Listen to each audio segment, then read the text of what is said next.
Donc,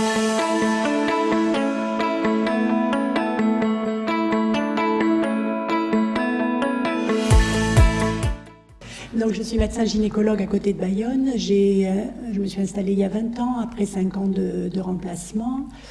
Je me pensais tout à fait hors de portée du burn-out parce que j'adore ce que je fais et je pensais que l'enthousiasme que je mettais à exercer mon métier me protégeait de tout ce qui pouvait arriver. Et lorsque ça m'est arrivé, je me suis sentie complètement démunie de la part des patients, de mes confrères, de la part des gens qui m'entouraient également. Un médecin qui souffre, un médecin qui est malade, comme vous l'avez dit ce matin, tout à l'heure, ça ne fait pas partie de l'imaginaire. Et donc j'ai entendu de la part de mes confrères, de quoi tu te plains, tu as un bon métier, tu es physiquement correct, va-t-on dire, et donc de quoi tu te plains. Ça, je l'ai entendu à plusieurs reprises de la part de mes confrères. Et de la part de mon entourage non soignant, j'ai entendu aussi à plusieurs reprises, si les médecins sont malades, alors qui va nous soigner? Donc ça, je me suis sentie totalement seule par rapport à ça. Donc à la suite d'une intervention bénigne, d'une intervention chirurgicale bénigne, au moment de reprendre mon boulot, je me suis rendu compte qu'il m'était absolument impossible de repartir au boulot.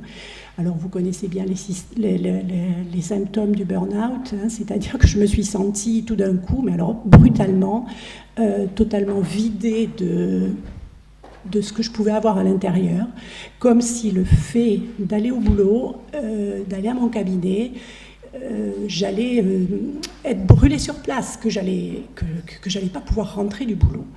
Donc je me suis dit, c'est pas possible, je peux pas y aller. Au bout de 3 jours, je me suis dit, brûler, ça doit vouloir dire burn-out, donc je dois faire un burn-out. Et là, la première chose, c'est quand même soi-même d'arriver à faire son propre diagnostic, parce que c'est pas, en effet, comme vous l'avez dit ce matin, c'est pas facile soi-même, puisqu'il y a une question de honte que vous avez bien dit, et c'est vrai. Et puis, à partir du moment où j'ai fait, moi, mon diagnostic, il a fallu que j'arrive à le faire passer aux autres, c'est-à-dire à arriver à me faire soigner et à me faire aider. Et alors là, c'est la galère, parce que, il faut le cabinet, comme vous le savez, je pense qu'il n'y a que des libéraux ici, le cabinet, il repose uniquement sur nos épaules, donc à partir du moment où on s'arrête, tout s'arrête. Justement, si on est le burn-out, c'est l'impossibilité de voir le travail. Donc, le moindre mot qui a référence au travail devient difficile. Donc, pas de possibilité de trouver de remplaçant, pas de possibilité d'envoyer les papiers qu'il faut à la CAMF, aux assurances, à l'ordre, à toutes les instances qu'il y a autour. Donc immédiatement, tout s'arrête et impossibilité de le faire. Et les psychiatres, alors bon, je suis désolée, j'ai été voir 2 psychiatres à qui j'ai dit ce qui m'arrivait. J'ai demandé une hospitalisation. L'un comme l'autre m'ont dit que j'avais des ressources, que je pourrais sûrement m'en sortir en me reposant à la maison. Donc j'ai un peu appelé au secours et mes appels au secours n'ont pas été entendus. Donc je me suis dit, c'est peut-être pas ça, je vais peut-être pouvoir y arriver toute seule. Ils ont sûrement raison. Bon. Et puis, heureusement, j'ai trouvé une de mes consoeurs qui a pris en charge ma demande de remplacement, qui s'est occupée de tout vis-à-vis de l'ordre, qui a mis en place un contrat de remplacement. Heureusement, c'est une fille, une gynéco de mes consoeurs qui est à la retraite, donc elle a pris ça et elle a fait le contrat de remplacement. Pour tout le reste, ça c'est parti à volo. La CARF, ça fait quand même plus de 6 mois que je suis arrêtée. La CARF m'a toujours pratiquement rien donné, parce qu'il leur manque toujours un papier, parce que moi j'ai un peu de mal à pouvoir suivre les dossiers. Donc, au bout de 3 mois comme ça, j'ai fini par arriver au mois de juin. Et puis là, l'épuisement était total. C'était vraiment l'épuisement professionnel. Quand vous avez parlé ce matin de violence, je pense qu'au-delà, bien sûr, les violences fortes, comme ont subi certains de nos confrères ou consoeurs, d'être agressés physiquement au cabinet, c'est difficile.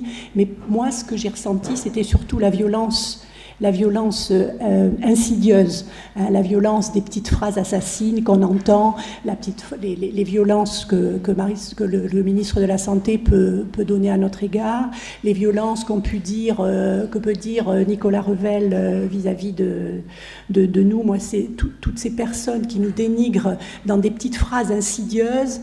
Je trouve que ça, c'est, à mon sens, enfin pour moi, ça a été beaucoup plus important dans la genèse de mon burn-out que je peux maintenant analyser. Hein. Sur le moment, je ne pouvais pas l'analyser. Toutes ces petites phrases assassines sont plus importantes. Et aussi, ce qui m'a beaucoup déçue, je dois dire, c'est la non prise en charge de mes confrères et consoeurs et amis. Je suis entourée, bien sûr, comme vous tous, de plein de professionnels de santé, donc je pensais qu'à partir du moment où j'allais dire, ben voilà, je vais mal, je me sens pas bien, qu'ils allaient réagir.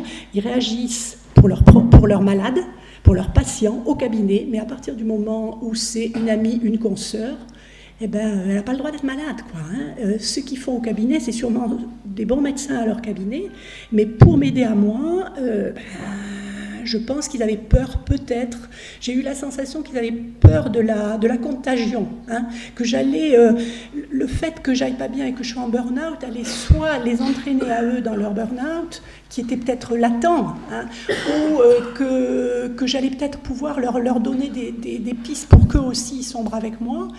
Et donc, ils ont préféré un petit peu ne pas m'aider. Voilà. Et puis au mois de juin, j'ai senti que vraiment, ça n'allait pas du tout. J'ai essayé de trouver une association à qui j'ai téléphoné pour demander de l'aide.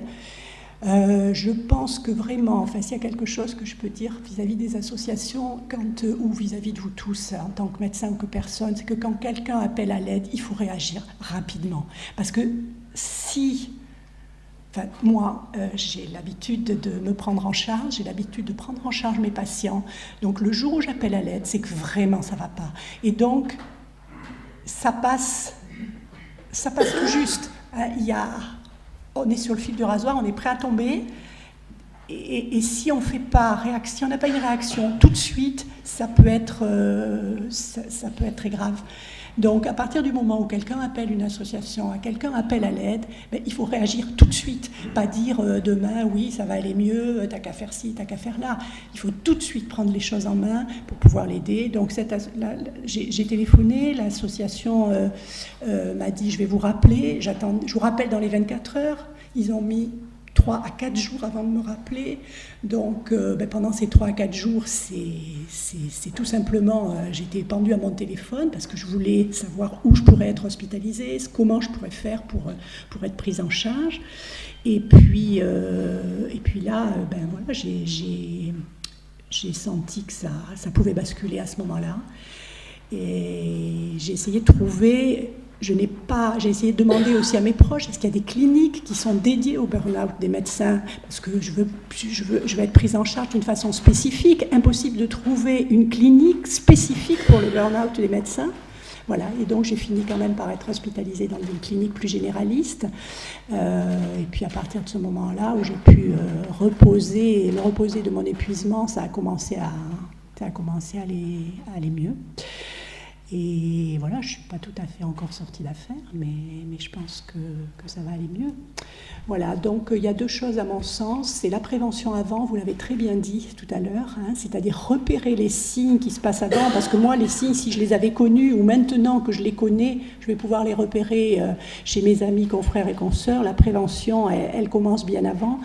Et puis après, je pense qu'en effet, ce que vous faites, ça va être super. C'était exactement ça dont moi j'aurais eu besoin, c'est-à-dire quelqu'un, un interlocuteur qui puisse prendre en charge les problèmes administratifs, parce que immédiatement les pourcentages, vous le savez très bien, c'est 10% d'URSSAF, 10% sur la CAMF, 10% de...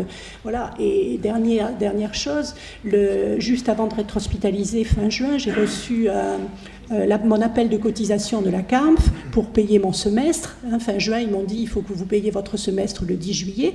Je leur ai envoyé une lettre leur disant que j'étais arrêtée depuis 3 ou 4 mois, que rien ne m'avait été donné depuis ces 3-4 mois, donc j'étais dans l'impossibilité de leur payer leur cotisation. Eh bien, j'ai reçu en septembre, lorsque je suis sortie de la clinique, un avis comme quoi j'avais 10% de pénalité parce que je n'avais pas payé dans les temps. Alors, on est déjà hyper mal et ils en rajoutent de la part de confrères. C'est absolument insupportable. Comme vous l'avez dit, vous avez dit plusieurs fois ce mot-là ce matin, insupportable, mais c'est insupportable.